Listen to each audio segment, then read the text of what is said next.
लाभालाभौ जयाजयौ ततो युद्धाय युज्यस्व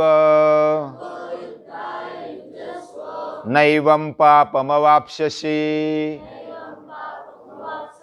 नैवं पापमवाप्स्यसि।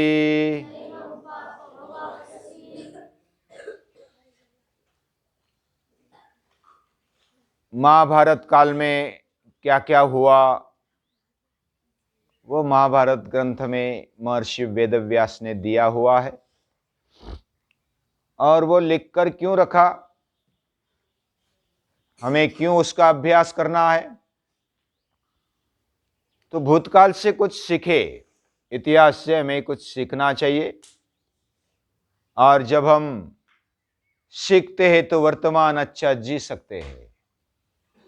जो भी गलतियां की उससे न दोहराने की बात, और जो अच्छी बातें हैं या तो सही कार्य उन्होंने किया है उसको करना, उस विचार को हमारे अंतःकरण में दिमाग में लेना, और उसी से हमारा भविष्य अच्छा बनेगा। जो हम वर्तमान में करते हैं वही भविष्य में उसका परिणाम दिखाई देता है। जो हम आज कर रहे हैं कल उसका परिणाम आएगा, तो वही हमारा भविष्य, वही हमारा नसीब बनकर आगे आ जाएगा। तो यही सीख हम भूतकाल से लेते हैं, आज का प्लानिंग करते हैं और उसको सही तरीके से जीवन में लाते हैं, तो हमारा भविष्य भी निश्चित उज्जवल होगा। अभी युद्ध के पहले अर्जुन जो निराशा से युक्त बैठा हुआ था, वो गीता सुनकर, श्री कृष्ण का संवाद सुनकर वो खड़ा हो गया, युद्ध करने लगा है। ये विचारों की ताकत है, ये संबंध की ताकत है।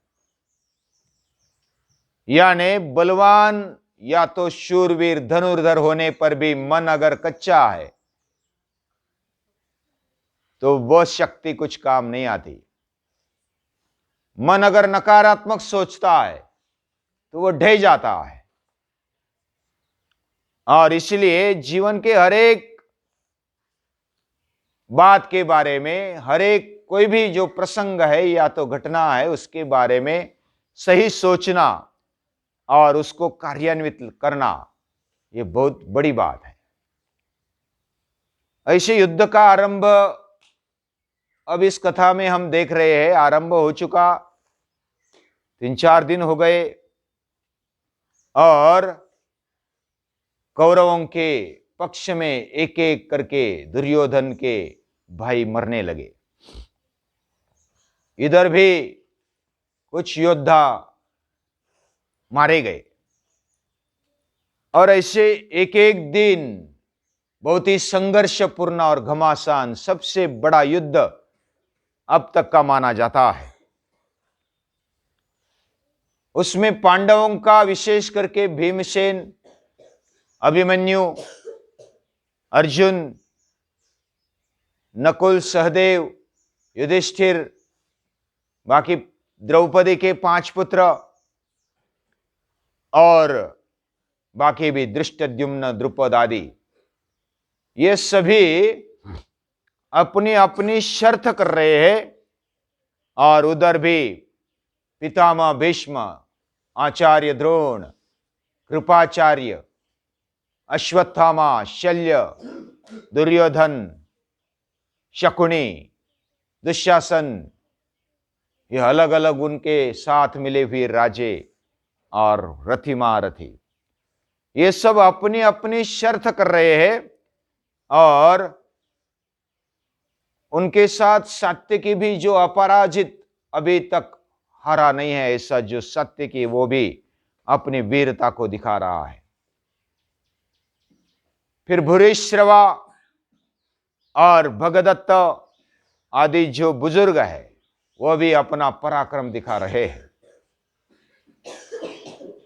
और इस प्रकार बीच बीच में धृतराष्ट्र पूछते हैं, दुर्योधन पितामह भीष्म के पास जाता है और ये क्या हो रहा है, ऐसा जब बोलते हैं तो ये तो होना ही था, आपने आपके हट के कारण ये सब हो रहा है। दुर्योधन के हट के कारण, धृतराष्ट्र के हट के कारण ये युद्ध हो रहा है और आपको ये भोगना ही पड़ेगा।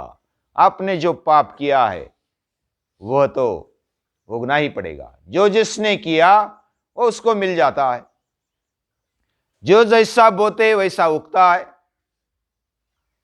जैसा उगता है वैसा फलता है, फूलता है। यानी आपने ही किया कराया हुआ आज उग रहा है, इसमें आश्चर्य की बात नहीं है। आपके नसीब में यह अभी लिख चुका है, यानी आपके ही कर्म से आपका नसीब बन चुका है, ये होना ही है। तो इस प्रकार एक एक करके धृतराष्ट्र के पुत्र मरने लगे। भीमसेन ने पहले कुछ कौरवों को मार डाला। भीमसेन, अभिमन्यु, सात्यकी की वीरता देखते ही बनती थी। वे एक एक करके जो शूरवीर और पराक्रमी थे उनको भी भारी पड़ रहे थे। और उधर कौरव पक्ष में भी भूरिश्रवा, भगदत्त और अश्वत्थामा, बाकी जो योद्धा है भीष्म, द्रोण, ये भी अपना पुरुषार्थ कर रहे थे। और एक एक करके व्यूह रचना वो रचते हैं, अलग अलग प्रकार की हर रोज व्यूह रचना करते हैं, युद्ध के लिए खड़े हो जाते हैं। बहुत ही कठिन कठिन ऐसी व्यूह रचना है। और ऐसी व्यूह रचना के साथ वो एक दूसरे पर आक्रमण करते हैं, व्यूह तोड़ने का प्रयास करते हैं। उस समय अगले दिन क्या होता है, भूरिश्रवा नाम का जो बुजुर्ग है वह आक्रमण करते करते सात्यकी के 10 पुत्रों को मार डालता है। उन्होंने भी बड़ा पराक्रम किया और उनके पुत्रों को मार डाला। तो सात्यकी क्रोध से भर जाता है और फिर आक्रमण कर लेता है। और उस आक्रमण के साथ जब जाता है तो कौरव साथ में मिलकर आते हैं और उसको परास्त करने का प्रयास करते हैं। वो थोड़ा पीछे हटने लगा तो अर्जुन आता है, अभिमन्यु आता है और उनको परास्त कर लेता है। उस समय अर्जुन ने तो इतना पराक्रम किया, अलग अलग अस्त्रों का, शस्त्रों का उपयोग करते हुए लगभग 5वें दिन 25,000 तक रथी महारथियों को कंठ स्नान डाल दिया। यानी कुछ अस्त्र ऐसे थे एक साथ सभी को जला डालते थे, जैसे कोई अग्नि के आसपास पतंग आ जाए, यानी कि वो जो कहते हैं ना पुलपाखरू, वो आ जाए और उसमें भस्म हो जाए, ऐसा होता था। कभी मकर व्यूह, कभी क्रंच व्यूह, कभी शेन व्यूह, ऐसे अलग अलग प्रकार की व्यूह रचना करते हुए कभी भीम का पराक्रम, कभी धृष्टद्युम्न का पराक्रम, कभी पितामह भीष्म का पराक्रम, कभी द्रोणाचार्य का पराक्रम, ऐसा होते होते बहुत सारे योद्धे मारे जाने लगे और दोनों साइड के योद्धाए मरने लगे। भीम और दुर्योधन जब आमने सामने आ जाते तो चिढ़कर एक दूसरे पर आ जाते। भीम भी कभी परास्त हो जाता, बेशुद्ध पड़ जाता, उधर दुर्योधन आदि भी कभी मार खा जाते, बेशुद्ध पड़ जाते। तो उनके लिए मदद के लिए बाकी लोग आ जाते और उनको बचाते। अभिमन्यु और द्रौपदी के जो पुत्र है वो भी बहुत पराक्रमी थे, महारथी थे। उन्होंने भी बहुत ही पराक्रम किया और शत्रु सेना को खदेड़ दिया। छठे दिन भी इतना घमासान हुआ कि पूछो मत, अलग अलग प्रकार से एक दूसरे को परास्त करते थे। पितामह भीष्म वह कभी पीछे नहीं हटते थे, उनका पराक्रम पीछे नहीं होता था और अनेक राजाओं को परास्त करके पांडवों की सेना को बहुत ही शिकस्त खानी पड़ती थी। अर्जुन भी क्रोध में आकर इंद्र ने दिए हुए अस्त्र शस्त्र उसको उपयोग करते हुए आगे बढ़ता था। भीष्म जी ने स्फूर्ति से अर्जुन के सामने जो भी दिखाया है वो बहुत ही शर्त वाला है। बीच बीच में दुर्योधन आदि कौरव भीष्म पितामह को टोकते थे, आचार्य द्रोण को टोकते थे कि ये क्या कर रहे हैं, अभी तक हम मारी खा रहे, ज्यादा शत्रु पक्ष में ज्यादा पराक्रम दिखाई देता है। शिखंडी जैसे भी पराक्रम करते हैं, वो भी महारथी थे, और शिखंडी और अश्वत्थामा एक दूसरे के साथ भिड़ते हैं, बहुत ही पराक्रम करते हैं। ऐसे एक दूसरे पर वार करते हुए एक एक दिन चलता है, छठे दिन का भी अंत हो जाता है, और उसमें जो घमासान हुआ वह आगे चल करके 7वें दिन फिर भी घमासान युद्ध जारी रहता है। धृतराष्ट्र के और 8 पुत्र मारे जाते भीमसेन के द्वारा। भीमसेन जब कौरव यानी दुर्योधन के भाई सामने आ जाता है तो वो बौखला उठता है और दुर्योधन को बताता है, तेरी करनी अभी काम आ रही है। तूने द्रौपदी का वस्त्रारण किया, हमें वन में भेज दिया, और जो भी आप आज तक तूने दुष्ट काम किए उसका भोग अभी।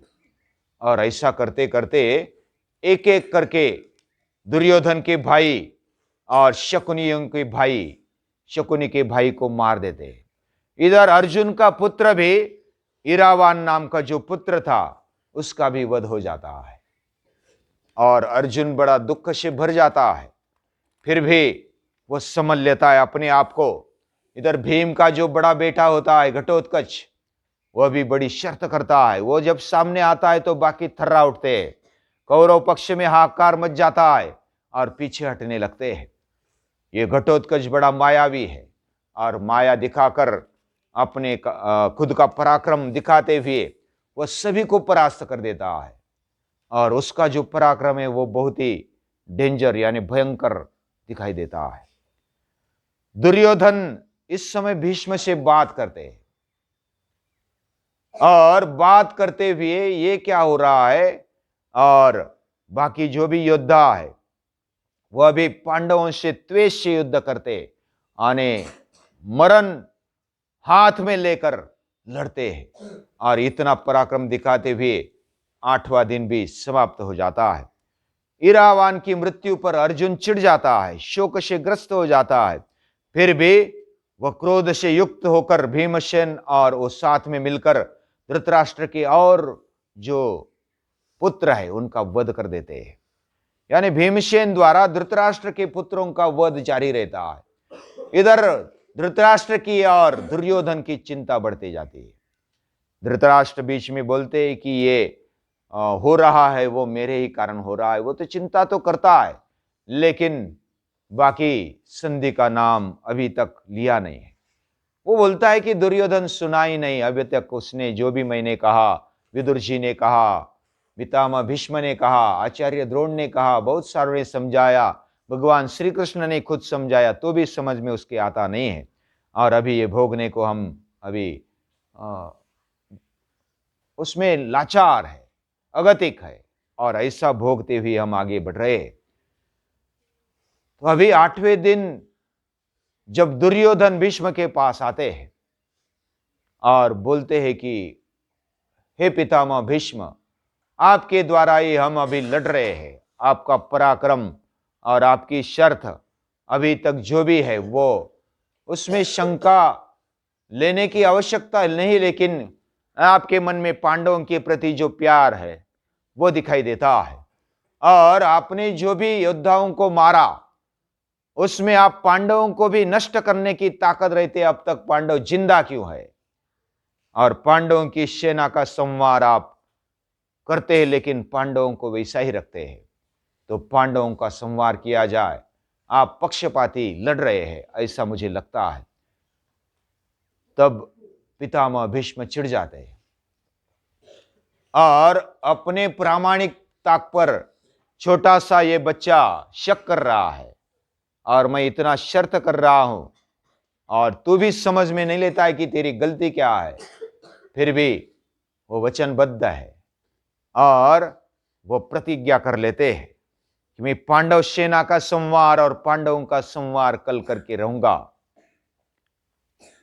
और इस प्रकार बहुत ही संवारात्मक युद्ध शुरू हो जाता है।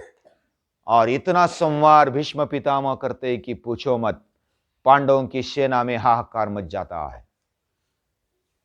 अभी क्या करना, भीष्म जैसे भयानक योद्धा इतने अस्त्र शस्त्र डालते हुए पांडवों का संवार कर रहे, पांडवों की सेना का संवार कर रहे। अब तक जितना संवार नहीं हुआ उतना संवार भीष्म पितामह कर रहे हैं। और ऐसा संवार जब पांडव देख रहे हैं अपनी आंखों से, तो श्री कृष्ण भी चिंतित हो जाते हैं कि भीष्म को कैसे हटाया जाए, कैसे उनका संहार किया जाए, कैसे उनको दूर किया जाए। तो इसके कारण श्री कृष्ण भी फिर से चाबुक लेकर आगे दौड़ते और आक्रमण करने के लिए आगे बढ़ जाते हैं। भीष्म जी का जो पांडव वीरों को परास्त करना था, उससे चिढ़कर श्री कृष्ण फिर एक बार चाबुक उठाते, जो घोड़ों के लिए उठाया था वही चाबुक लेकर आगे बढ़ते। तो चिड़े हुए श्री कृष्ण वो भीष्म जी देखते हैं और भीष्म जी मन ही मन नमस्कार करते हैं, फिर भी अपनी प्रतिज्ञा पर डटे हुए और आगे बढ़ रहे हैं। लेकिन वह दिन पांडवों की सेना का ज्यादा संवार हुआ और शाम को फिर दुर्योधन आ जाता है कि अभी पांडव तो जिंदा है, आपने तो संवार बहुत सारा किया लेकिन पांडव जिंदा है। और पांडवों को नष्ट करने की प्रतिज्ञा कर बैठते हैं 90 दिन शाम को। और उससे आगे क्या होता है ये हम आगे देखेंगे। लेकिन ये जो युद्ध है बहुत ही घमासान हो रहा है। ऐसा युद्ध अभी तक नहीं हुआ, आगे होगा या नहीं होगा इस प्रकार का पता नहीं, अलग प्रकार का हो सकता है, लेकिन इस प्रकार का युद्ध नहीं हुआ। ऐसा युद्ध और उसकी वार्ता, उसका एक एक प्रसंग लेना तो बहुत समय लेगा, लेकिन हम जल्दबाजी से कुछ न कुछ अभ्यास कर रहे हैं। सुख दुखे समय कृत्वा, श्री कृष्ण बता रहे हैं अपना बेटा मर गया, सारी सेना मरने लगी, फिर भी सुख में दुख में बने रहना, लाभ अलाभ में बने रहना, जय पराजय की चिंता मत करना और युद्ध करते रहना, तुझे पाप नहीं लगेगा। ऐसा बोलकर श्री कृष्ण उनका हौसला बढ़ाते हैं। आगे क्या होता है देखेंगे, वो कल देखेंगे। तब तक के लिए नमस्कार।